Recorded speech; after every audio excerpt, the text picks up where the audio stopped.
കർത്താവിൻ്റെ മഹത്വമുള്ള നാമം വാഴ്ത്തപ്പെടുമാറാകട്ടെ. അനുഗ്രഹീതമായ ഈ നല്ല പ്രഭാതത്തിനായിട്ട് കർത്താവിന് സ്തോത്രം ചെയ്യുന്നു. ഈ പ്രഭാത സന്ദേശം കേൾക്കുന്ന എല്ലാ പ്രിയപ്പെട്ടവർക്കും വീണ്ടും വരുന്നവനായ ക്രിസ്തയേശുവിൻ്റെ നാമത്തിൽ എൻ്റെ പ്രഭാത വന്ദനങ്ങളെ ഈ നിമിഷം അർപ്പിക്കുകയാണ്. പ്രാർത്ഥനയോട് ദൈവാശ്രയത്തോടുകൂടി ഈ സന്ദേശത്തിലേക്ക് നിങ്ങളുടെ ശ്രദ്ധയെ തിരിക്കുന്നു. അപ്പോസ്തല പ്രവൃത്തികളുടെ പുസ്തകം 11-ാം അധ്യായം അതിൻ്റെ 18-ാമത് വാക്യം. അവർ അത് കേട്ടപ്പോൾ മിണ്ടാതിരുന്നു. അങ്ങനെ ആയാൽ ദൈവം ജാതികൾക്കും ജീവപ്രാപ്തിക്കായി മാനസാന്തരം നൽകിയല്ലോ എന്ന് പറഞ്ഞ് ദൈവത്തെ മഹത്വപ്പെടുത്തി. എന്താണ് അപ്പോസ്തല പ്രവൃത്തി 11-ാം അധ്യായത്തിൽ നമുക്ക് കാണുവാൻ തക്കവണ്ണം കഴിയുന്നത്? അത് മനസ്സിലാക്കണമെങ്കിൽ അപ്പോസ്തല പ്രവൃത്തി 10-ാം അധ്യായം നമ്മൾ പരിശോധിക്കണം, അല്ലേ? കൊർന്നല്യോസിൻ്റെ വീട്ടിലേക്ക് അപ്പോസ്തലനായ പത്രോസിനെ ദൈവം കൊണ്ടുപോകുന്നൊരു ഭാഗം ഉണ്ട്. അപ്പോൾ ജാതികളിലേക്ക് സ്തോത്രം ഒരിക്കലും കയറിച്ചെല്ലാത്തൊരു മനുഷ്യനായിരുന്നു പത്രോസ്. പൗലോസ് അപ്പോസ്തലൻ ജാതികളുടെ അപ്പോസ്തലനായിരുന്നു. പത്രോസിനെ യഹൂദന്മാരുടെ അപ്പോസ്തലനായിട്ടാണ് ദൈവശാസ്ത്ര ലോകം ചിത്രീകരിക്കുന്നത്. അപ്പോൾ ഇവിടെ നമ്മൾ ശ്രദ്ധിക്കുമ്പോൾ പത്രോസിനെ ദൈവം ദർശനം കൊടുത്ത് തുപ്പട്ടിയിന്മേൽ ഇറങ്ങി വരുന്ന വിവിധ വിവിധ പക്ഷികൾ, വിവിധ മൃഗങ്ങൾ, ഇഴജന്തുക്കളുടെ ഒരു ദർശനം ദൈവം പത്രോസിന് കൊടുക്കുകയും അത് ഭക്ഷിക്കാൻ വേണ്ടി പറയുകയും ചെയ്യുന്നതും അതിനെ നിഷേധിക്കുകയും ചെയ്യുന്ന പത്രോസിനെ നമുക്ക് കാണാൻ കഴിയും. ദൈവം അവസാനം പത്രോസിനോട് പറയുകയാണ്, ഞാൻ ശുദ്ധീകരിച്ചതിന് നീ അശുദ്ധമെന്ന് പറയുന്നത് എന്ത്?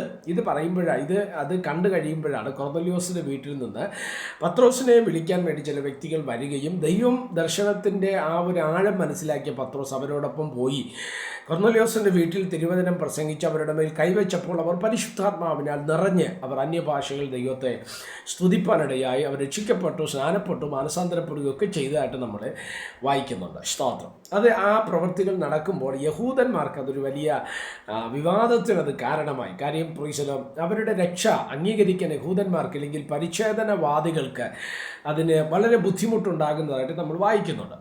11-ാം അധ്യായത്തിലേക്ക് വരുമ്പോൾ പത്രോസ് യെരുശലേമിലേക്ക് വരുമ്പോൾ അവിടെയുള്ള പരീശന്മാർ യഹൂദൻ്റെ സ്തോത്രം ഈ മതത്തോടുള്ള സ്നേഹമുള്ള പലരും അതിനെതിരെ പത്രോസിനോട് വാദിക്കുകയും പത്രോസ് അതിന് വിശദീകരണം നൽകുകയും ചെയ്യുന്നുണ്ട്. അതിൽ അവസാനം 17-ാം വാക്യത്തിലേക്ക് വരുമ്പോൾ പത്രോസ് പറയുന്നൊരു കാര്യമാണ്, ആകയാൽ കർത്താവ് യേശുക്രിസ്തുവിൽ വിശ്വസിച്ചവരായ നമുക്ക് തന്നതുപോലെ അതേ ദാനത്തെ അവർക്കും ദൈവം കൊടുത്തു എങ്കിൽ ദൈവത്തെ തടുക്കുവാൻ തക്കവണ്ണം ഞാൻ ആര് എന്ന് ചോദിക്കുന്ന സമയമുണ്ട്. അവിടെ ദൈവമാണ് അവിടെ രക്ഷ നടത്തിയത്, അല്ലെങ്കിൽ ദൈവമാണ് പ്രവർത്തിച്ചത്.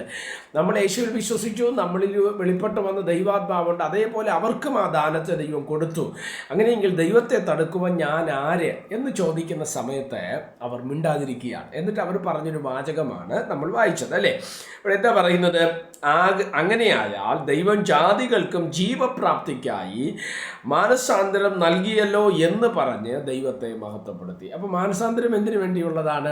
ജീവപ്രാപ്തിക്ക് വേണ്ടി. ഒരു ലൈഫ് അതിൻ്റെ പിറകിൽ ഉണ്ട്. ഏത് ലൈഫ്? നിത്യജീവൻ. സ്തോത്രം.